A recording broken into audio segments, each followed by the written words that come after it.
که تاسو خیال کړی موږ هم د سحر مونځ په رمضان المبارک کې وخت کوو.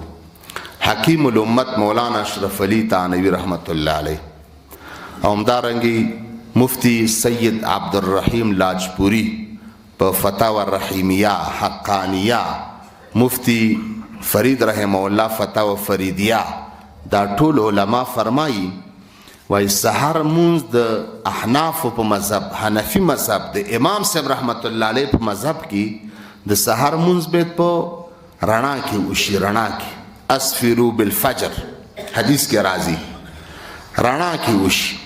د دې وی علت دا دی چې کثرت د جماعت راشي، خلک جمع ته حاضر شي. چونکه رمضان المبارک کې پیشنمه چې سړی را پاسیږي نو خوراک وکي نو دا معده ډکه شي. نو چې معده ډکه شي او چې د انتظار د کینی نو ضرور په د باندې خوب غلبه کوي. صحیح؟ نو چې خوب غلبه وکي نو دنه بیا منظم تلی وي ورستې تلی وي.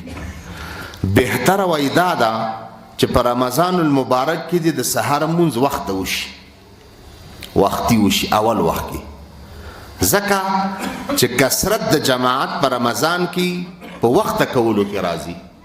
چې مونځ د سحر وختي وي نو چې سړی پیشنمه وکي، اذانونه وشي او اودس ماودس وکي او ډایرکټ لاړ شي جماعت ته او مونځ وشي، هغې نه بعد که کېناستی شو خو هغه د مرخاته پورې، ورنه هغې نه بعد که بیا وده کېږي هم مشکل به نه وي.